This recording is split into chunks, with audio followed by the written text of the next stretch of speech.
Allah. Ya, tentu topik ini sudah topik yang biasa biasa kita dengarkan atau biasa diperbincangkan ya. Apalagi di tempat-tempat tertentu dikatakan karena ada itu Allah tidak beranak dan tidak diberanakan begitu ya. Seolah-olah kata-kata itu tidak menyinggung iman Kristen. Tetapi hari ini kita akan belajar apa sih makna kata anak Allah di dalam iman Kristen. Apakah artinya bahwa anak Allah ini artinya Allah beranak, Allah punya istri, dan lain sebagainya. Nah, ini tuduhan-tuduhan ini yang harus kita luruskan.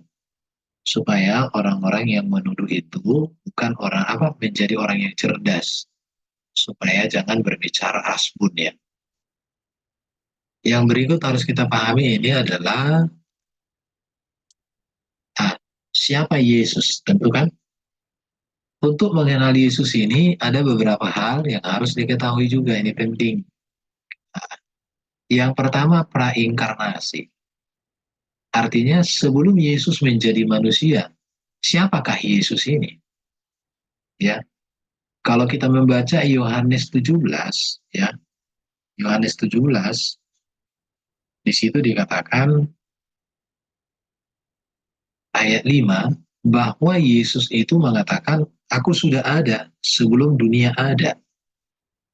Nah, ini harus dipahami kenapa Yesus mengatakan ya sebelum dunia ada ya. Ini kita lihat ini Yohanes 17 ayat 5. Oleh sebab itu ya Bapa, permuliakanlah aku padamu sendiri dengan kemuliaan yang kumiliki di hadiratmu sebelum dunia ada.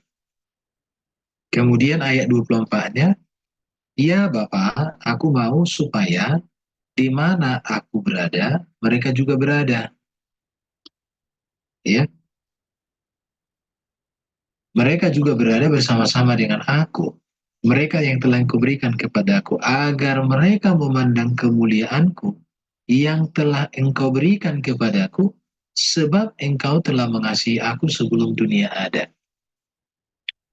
Dua ayat ini ya, itu menegaskan kepada kita bahwa sebelum dunia ada, Yesus sudah ada. Yesus sudah ada sebelum dunia ada. Sebagai apa atau siapa Yesus sebelum dunia ada? Jawabannya tentu sebagai firman di dalam diri Allah. Jadi Allah kita, Allah yang benar, memiliki firman. Allah kita, Allah yang benar, memiliki roh, memiliki hidup. Yesus itu adalah firman-Nya. Maka siapa Yesus sebelum menjadi manusia? Dia adalah firman Allah. Terus kemudian ketika kita berbicara prainkarnasi, maka sekarang kita akan bicara inkarnasi. Inkarnasi di sini artinya firman yang kekal di dalam diri Allah, di mana Allah menciptakan segala sesuatu melalui firman. Sekarang oleh kehendak dan karya Allah, oleh kehendak Allah sendiri, maka firman yang olehnya melaluinya Allah menciptakan langit dan bumi. Sekarang diutus Allah menjadi manusia, di mana manusia yang dimaksud firman ini diberi nama Yesus. Yang memberikan nama itu adalah Maria, sesuai dengan pesan malaikat. Arti Yesus itu juru selamat atau penyelamat. Dan diberikan dia gelar juga sebagai Tuhan. Artinya penguasa. Jadi inilah berbicara tentang siapa Yesus, prainkarnasi dan inkarnasi. Setelah inkarnasi itu maka Yesus kan melayani dan hidup di bumi ini sampai usia 33 tahunan. Setelah tahun 33 tahunan, Yesus kemudian meninggal. Mati di kayu salib. Tetapi Yesus kemudian bangkit, maka Yesus naik ke surga sebagai manusia. Jadi Yesus inkarnasi, lahir sebagai manusia. Dan Yesus pun naik ke surga tetap sebagai manusia. Bedanya adalah Yesus yang dilahirkan oleh Maria manusia yang ada di dalam dimensi manusia yang tetap ada di dalam ruang lingkup waktu. Contoh, ketika Yesus pada saat itu dia ada di Israel, ya di Israel.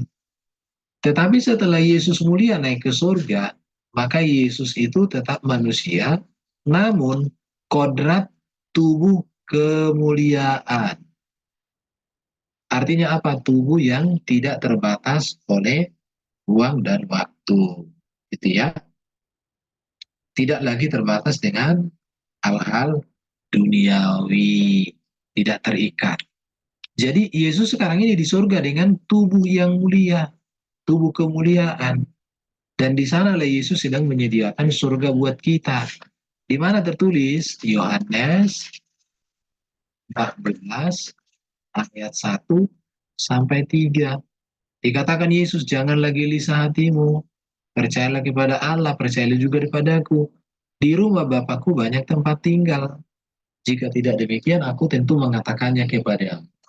Jadi Yesus dalam tubuh kemuliaan, dia sudah ada di surga. Dan di sanalah dia menyediakan tempat bagi kita, dan kita menantikan hari kedatangannya kembali. Jadi kalau berbicara siapa Yesus itu harus memahami siapa Yesus prainkarnasi sebelum menjadi manusia, dan siapa Yesus, bagaimana Yesus inkarnasi, maka dia inkarnasi di dalam rahim perawan Maria.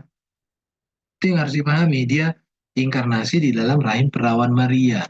Itu bisa dibaca Yohanes 1 ayat 14. Ya, dan beberapa ayat lain bisa didukung kok ayat-ayatnya. Itu ya. Yang berikut, kita akan bicara tentang ada beberapa kata penting tentang Yesus. Nah, ini selalu saya ulang-ulang. Dalam dunia pertiktokan pun ini saya jelaskan. Yang pertama, Yesus. Yesus ini kan artinya kan juru selamat atau penyelamat. Yesus ini adalah nama pribadi. Nama yang diberikan kepada pribadi yang dilahirkan Maria. Siapa pribadi itu? Manusia. Manusia yang bernama Yesus. Jadi yang dilahirkan Maria itu adalah manusia. Namanya Yesus. Pertanyaannya sekarang, bagaimana Maria bisa hamil? Orang dia masih perawan. Artinya bahwa Maria melahirkan sang inkarnasi firman, bukan melahirkan biologis atau benih secara seksual. Tidak ada. Jadi kata penting Yesus itu artinya juru selamat. Ini nama pribadinya. Namanya, ya nama pribadi. Walau nama Yesus pun ada beberapa ya. Ada Yesus Barabas, ada Yesus macam-macam, ya. Tapi Yesus Kristus itu nama yang diberikan kepada pribadi atau kepada manusia yang dilahirkan oleh Bunda Maria. Jadi ini nama. Kemudian Tuhan. Jadi ketika Tuhan ini apa artinya ini? Tuhan itu kan gelar jabatan. Ya, kalau bahasa Yunaninya Kurios, bahasa Inggrisnya Lord, bahasa Jawa Gusti, bahasa Arab Robbi, bahasa Melayu Tuhan. Artinya apa di sini? Penguasa. Jadi ketika kita berbicara tentang Yesus, maka kita harus mengerti arti kata nama Yesus ini. Bahwa Yesus itu nama. Tuhan itu adalah gelar. Artinya bahwa Yesus penguasa. Bagaimana kepenguasaan Yesus? Bahwa kepenguasaan Yesus adalah penguasa di bumi di surga, di mana segala kepenguasaan Yesus itu adalah mewujud nyatakan kepenguasaan Allah. Sekarang ada banyak orang yang bertanya, siapa yang lebih berkuasa antara Yesus dengan Bapa? Orang Kristen tidak pernah memisahkan kepenguasaan Yesus dengan Bapa. Ya, jadi kuasa Yesus dengan Bapa itu tidak terpisah. Kenapa? Karena Allah Bapa mengutus firman-Nya menjadi manusia supaya manusia Yesus inilah hadir di dunia ini untuk menyatakan, untuk mengerjakan, untuk melakukan kehendak Sang Allah Bapa. Itulah kepenguasaan Yesus. Maka Yesus katakan dalam Matius 28 ya. Matius ya 28 ayat 18. Bahwa di sini dikatakan kepadaku telah diberikan segala kuasa di surga dan di bumi. Kemudian Yohanes 3 ayat 35 dikatakan apa di sini? Bapa mengasihi Yesus anaknya dan Bapa telah menyerahkan segala sesuatu kepadanya. Jadi artinya bahwa Bapa yang Maha Kuasa merancang dan merencanakan untuk mengutus firman-Nya menjadi manusia yang sempurna, supaya di dalam firman yang mengambil rupa manusia itulah Allah melimpahkan, Allah menyatakan, Allah mengerjakan segala yang kudus dan mulia untuk keselamatan manusia. Saya pikir teman-teman harus dipahami, ya, harus dipahami nih ya. Jadi arti kata Tuhan, yang kemudian arti kata Allah. Jadi kalau ditanya apakah Yesus Tuhan? Ya, kenapa? Karena Tuhan itu artinya penguasa. Jadi Yesus itu penguasa yang johir, penguasa yang terlihat gitu ya. Penguasa yang datang diutus oleh Allah Bapa, firman-Nya sendiri, di mana Bapa itu adalah penguasa yang batin, yang transenden, yang tak terjangkau, yang tak tergapai. Nah, di situ. Kemudian kita bicara tentang kata Allah ya.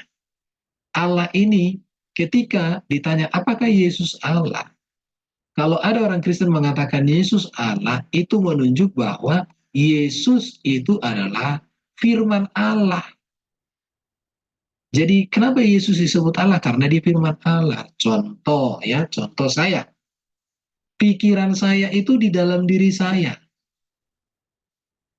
Jadi kalau pikiran saya ada di dalam diri saya, berarti pikiran saya itu hakikatnya sama dengan saya, dengan aku.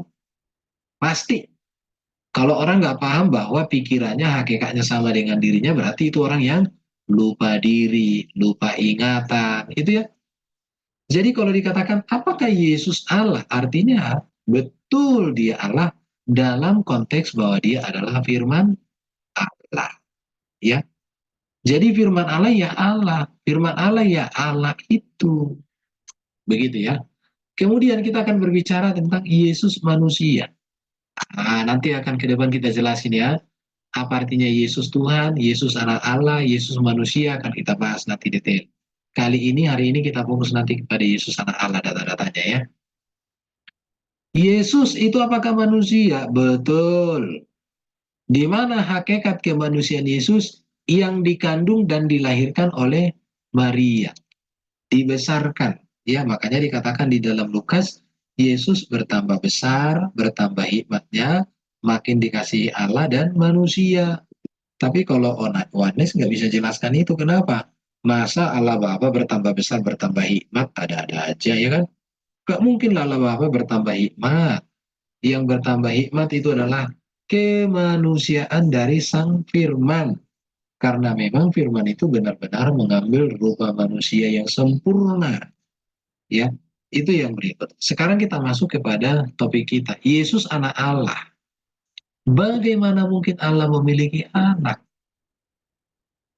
Ya, kalau kita berpikir Allah beranak, bagaimana mungkin memang Allah beranak? Allah itu roh. Yesus itu jasad manusia, daging.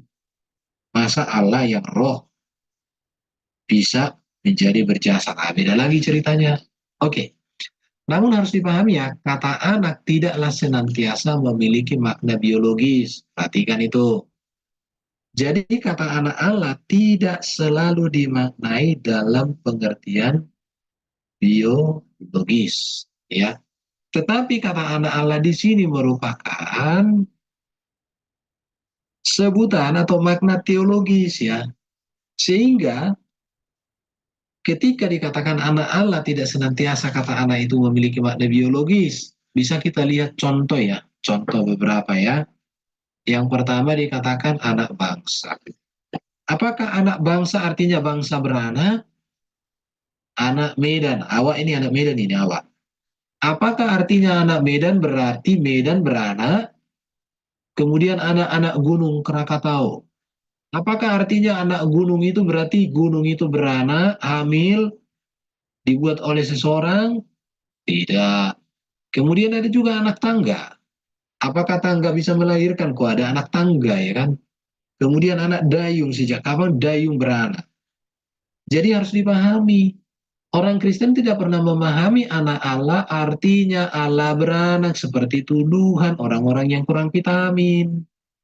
Tetapi anak Allah di sini bukan makna biologis, tapi dalam makna teologis. Perhatikan di sini, Yesus disebut sebagai anak Allah menunjukkan relasi atau keakraban antara Allah Bapa dengan Yesus. Ini bicara relasi hubungan. Contoh, kenapa saya disebut anak Medan? Ya karena saya punya hubungan dengan Medan. Saya lahir dan besar di Medan. Itu contoh ya. Maka saya disebut anak Medan. Ah, begitu. Jadi kenapa Yesus disebut sebagai anak Allah? Ini menunjuk relasi. Ini menunjuk keakraban. Ini berbicara tentang hubungan dari Sang Allah Bapa dengan Yesus. Kita lihat Yohanes 1 ayat 1 dan 14. Yesus adalah firman Allah yang diutus Allah ke dalam dunia mengambil rupa kodrat manusia. Itu jelas. Jadi tidak lain bahwa orang Kristen mengatakan Yesus anak Allah itu tidak pernah dipahami itu secara biologis, tapi dipahami itu secara teologis bahwa Yesus adalah Sang Firman. Sang Firmanlah yang disebut sebagai anak. Karena Sang Firman itu ada di dalam diri Bapa dan keluar dari Bapa. Yohanes pasal 5. Tadi Yohanes berapa tadi? Yohanes Yohanes pasal 17 ayat 5 dan ayat 24. Kemudian kenapa Yesus juga disebut sebagai anak Allah? Karena memang Yesus dikandung dalam rahim perawan Maria oleh kuasa Roh Kudus. Jadi Yesus itu berasal atau datang dan keluar dari Bapa. Yesus memiliki hakikat Allah, yaitu dia adalah firman. Ingat ini ya. Jadi orang Kristen ketika mengatakan Yesus anak Allah tidak pernah dipahami secara biologis bahwa Maria melakukan hubungan seksual dengan Allah sehingga hamil. Tidak ada ditiup-tiup, ya, tidak ada ditiup-tiup ya. Jadi itu arti dari anak Allah, bahwa Yesus itu adalah firman Allah yang keluar dari Allah, mengambil kodrat manusia di dalam rahim perawan Maria. Oke, sekarang kita akan masuk kepada pengakuan-pengakuan bahwa Yesus adalah anak Allah. Jadi di dalam Alkitab itu ada pengakuan, bukan orang Kristen yang mengatakan Yesus anak Allah, tetapi data Alkitab, kesaksian gereja, hidup gereja yang sudah disaksikan. Ya, yang sudah kita lihat di dalam Matius 3 ayat 17, bisa dibandingkan Markus 9 ayat 7, Lukas 9, 35, dan 2 Petrus 1 ayat 17. Di sini, Bapa di surga, Allah yang transenden, Allah yang tak terlihat, Allah yang tak terjangkau, Allah yang tak terhampiri itu, dia membuat pengakuan tentang siapa Yesus. Dikatakan melalui suara dari langit yang didengar banyak orang dalam Matius 3:17. Apa yang dikatakannya oleh Sang Bapa itu? Sang Bapa di surga berkata begini. Apa dikatakan di dalam Injil? Di dalam Matius 3 ayat 17 dikatakan begini. Inilah anakku yang kukasihi. Ya, tentu siapa yang berkata di sini kalau dikatakan anaknya? Udah pasti Bapa dong. Jadi inilah anakku yang kukasihi, kepadanya lah aku berkenan. Termasuk juga ini dikatakan oleh Bapa ketika Yesus berdoa menjelang kematian itu. Dikatakan inilah anakku yang kukasihi, kepadanya lah aku berkenan. Dengarkanlah dia. Jadi pengakuan-pengakuan di dalam Alkitab bahwa Yesus anak Allah itu jelas. Ya, Matius 3:17. Pengakuan dari Bapa. Jadi kalau Bapak sendiri mengaku Yesus sebagai anaknya, jangan lagi kau menentang Yesus dan jangan kau menentang Bapaknya. Jangan kau jadikan bahwa Bapa itulah anak, anak itulah Bapa. Mana ada Bapakku, aku sendiri. Anakku, aku sendiri. Lucu. Ya, Mana ada? Bapakku, aku sendiri. Anakku, aku sendiri. Aduh, aneh-aneh aja. Ya, jadi pengakuan Allah ini, Bapa sendiri mendeklarasikan di hadapan orang, inilah anakku yang kukasihi, kepadanya lah aku berkenan. Ketika mengalami kemuliaan, dengarkanlah dia. Kemudian kita lihat siapa lagi? Kita lihat ya pengakuan Yesus sendiri. Kalau Bapa tadi mengakui Yesus anaknya, sekarang kita lihat Yesus bagaimana. Yesus memanggil Allah itu sebagai Bapa, dirinya sebagai anak. Nah ini, kalau Bapa mengatakan Yesus anaknya, Yesus mengakui bahwa Allah itu Bapaknya. Klop dong. Contoh kalau saya katakan itu anakku, tiba-tiba dia ngomong, kau bukan anakku, Ruben. Kau itu, apa yang terjadi? Di sini enggak. Bapa mengkonfirmasi, mendeklarasikan Yesus anaknya, dan Yesus mengkonfirmasi, mendeklarasikan bahwa dia anak dari Sang Bapa. Contoh, Yohanes 6 ayat 40 banyak sekali ya. Sebab inilah kehendak Bapakku, yaitu supaya setiap orang yang melihat anak dan percaya kepadanya beroleh hidup yang kekal, dan supaya aku membangkitkan pada akhir zaman. Bisa dibandingkan Matius 10:32, Lukas 22:70, dan banyak sekali ayat-ayat Alkitab di mana bahwa Yesus mengakui sebagai anak Bapa, yaitu Allah Bapa itu. Jadi kalau ada orang mengatakan Yesus adalah Allah Bapa itu sendiri, ya repot, tidak sesuai dengan ajaran iman Kristen. Jadi anak Allah kepada Yesus itu artinya bahwa dia datang dari surga. Dialah yang diutus dari surga. Firman menjadi manusia yang menyelamatkan, yang menebus, yang memerdekakan, yang memberi damai sejahtera, memberi pengharapan hidup yang kekal, ada pada Sang Putra Allah. Itulah firman yang hadir menjadi manusia. Ingat ya kawan-kawannya, jadi pengakuan Yesus ini jelas. Oke, kita lihat. Siapa lagi? Kemudian pengakuan malaikat, bro. Lukas 1:35. Jawab malaikat itu kepadanya, Roh Kudus akan turun atasmu dan kuasa Allah yang Maha Tinggi akan menaungi engkau. Sebab itu, anak yang akan kau lahirkan itu disebut kudus, anak Allah. Bapa mengakui Yesus anaknya. Yesus secara tegas, secara gamblang, secara jelas dia mengatakan, aku anak Bapa. Malaikat pun mengatakan bahwa Yesus itu anak Allah. Tapi ingat, bukan dalam pengertian biologis, tapi menegaskan bahwa Yesus adalah firman Allah. Bahwa Yesus itu datang dan keluar dari Allah Bapa. Firman yang kekal menjadi manusia. Itu. Jadi ini pengakuan malaikat Lukas 1:35 ini. Sebab itu anak yang akan kau lahirkan itu akan disebut kudus, anak Allah. Jadi Yesus itu kudus ya. Makanya ikutlah Yesus yang kudus, yang tak berdosa. Jangan ikuti manusia yang banyak dosa. Kalau dia tinggal di Indonesia, apalagi bisa masuk penjara dia. Oke, perhatikan. Tadi kita melihat pengakuan Bapa sendiri, pengakuan Yesus sendiri, pengakuan malaikat. Sekarang kita lihat pengakuan siapa?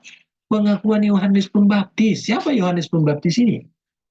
Yohanes Pembaptis itu adalah penutup perjanjian lama, pembuka perjanjian baru. Dan dia seorang nabi besar yang dihormati oleh bangsa Israel.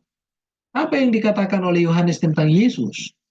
Yohanes Pembaptis mengatakan, dan aku telah melihatnya dan memberi kesaksian, ia inilah anak Allah. Perhatikan, Yohanes Pembaptis loh mengatakan anak Allah Yesus itu. Apakah Anda, Yohanes, sudah lebih hebat daripada Yohanes Pembaptis? Mengatakan Yesuslah Bapa itu sendiri, bertobat. Oke ya, jadi harus begitu, harus mengalami berpikir yang maju. Oke, kita lihat di sini pengakuan daripada Yohanes Pembaptis ya. Yohanes Pembaptis mengatakan Yesus itu adalah anak Allah. Dan aku telah melihatnya dan memberi kesaksian. Ia inilah anak Allah. Kenapa dikatakan ia inilah anak Allah? Kenapa di sini ia anak Allah? Tapi ada dikatakan inilah. Karena selama ini Yohanes menanti-nantikan Sang Mesias. Dan Yesuslah Sang Mesias itu. Sang Mesias anak Allah yang maha tinggi. Oke, kita lihat lagi. Pengakuan siapa lagi sekarang? Pengakuan para murid. Para murid itu mengaku bahwa Yesus anak Allah. Tidak ada murid-murid yang mengakui bahwa Yesus Allah Bapa. Ingat itu ya. Tidak ada satu orang pun murid yang mengatakan Yesus itu Allah Bapa. Tapi para murid mengakui Yesus anak Allah. Matius 14 ayat 33. Banyak ayat-ayatnya. Dan orang-orang yang ada di perahu menyembah Yesus. Perhatikan di sini ya. Ini ketika terjadi apa? Terjadi badai. Terjadi badai, murid-murid ketakutan dan lain sebagainya. Tetapi Yesus meneduhkan badai itu. Maka dikatakan, dan orang-orang yang ada di perahu menyembah Yesus, katanya. Sesungguhnya. Perhatikan ya. Di sini sesungguhnya. Engkau artinya Yesus. Engkaulah anak Allah. Anak Allah itu artinya bahwa apa? Yesuslah yang ditetapkan, yang ditentukan oleh Allah untuk menebus, menyelamatkan, memerdekakan manusia dari dosa. Yohanes 3 ayat 14, 16 ya, Yohanes 3. Apa dikatakan Yohanes 3? Coba kita lihat ini ya, teman-teman. Yohanes 3. Yohanes 3, kita lihat. Yohanes 3 ayat 16. Karena begitu besar kasih Allah akan dunia ini, sehingga ia telah mengaruniakan anaknya yang tunggal, supaya setiap orang yang percaya kepadanya tidak binasa, melainkan beroleh hidup yang kekal. Sebab Allah mengutus anaknya ke dalam dunia, bukan untuk menghakimi dunia, melainkan untuk melainkan untuk menyelamatkannya oleh Dia. Jadi jelas ya, tadi sudah kita lihat pengakuan Sang Bapa, pengakuan Yesus, pengakuan pengakuan para malaikat, pengakuan Yohanes Pembaptis, nabi yang sangat besar, pengakuan para murid. Bahkan kalau kita melihat lagi di sini, kita lihat siapa-siapa aja yang mengakui. Pengakuan Petrus, Petrus dan para murid, contoh di dalam Matius 16 ayat 16. Maka jawab Simon Petrus, engkau adalah Mesias, anak Allah yang hidup. Jelas ini. Jadi Petrus itu pemimpin murid-murid loh, mengaku Yesus sebagai anak Allah. Tapi tidak pernah ada murid-murid mengatakan anak Allah artinya Allah beranak, Allah kawin sama Maria. Itu ajaran apa itu? Gak ada kayak gitu Kristen. Anak Allah artinya bahwa Yesus itu adalah Sang Firman yang direncanakan, yang dikehendaki Allah hadir sebagai manusia di dunia ini supaya Dia menyelamatkan manusia melalui Kristus sebagai Sang Mesias, Sang Firman dalam rupa manusia. Ini Rasul Petrus, ya. Bisa dibaca nanti di dalam Matius 16 ayat 16, Yohanes 1:18 dan 1 Yohanes 5:10. Bahkan seorang Nathanael, ya, seorang yang benar mengakui Yesus anak Allah, banyak sekali ya. Bahkan juga pengakuan dari Marta mengakui Yesus anak Allah. Bahkan ini lagi ya, kepala pasukan yang menyalibkan Yesus itu, kepala pasukan Roma yang menyalibkan Yesus itu, dia mengatakan ketika peristiwa terjadi saat penyaliban, dalam Matius 27:54 dikatakan begini tertulis, kepala pasukan dan prajurit-prajuritnya yang menjaga Yesus menjadi sangat takut ketika mereka melihat gempa bumi dan apa yang telah terjadi. Lalu berkata, sungguh ia ini adalah anak Allah. Bayangkan, tentara Romawi. Bahkan tentara Romawi ini seingat saya namanya Longinus. Itu menjadi martir karena memberitakan Yesus. Ya, jadi itu pengakuan kepala pasukan itu loh ya. Sungguh di situ dikatakan dia ini adalah anak Allah. Nggak dikatakan sungguh Yesuslah Allah Bapa yang sang pencipta alam semesta itu sendiri. Waduh, waduh, nggak ada ya. Oke, kita masuk kepada slide terakhir. Slide terakhir belum ini ya. Pengakuan setan, bayangin ya. Setan. Matius 8 ayat 28.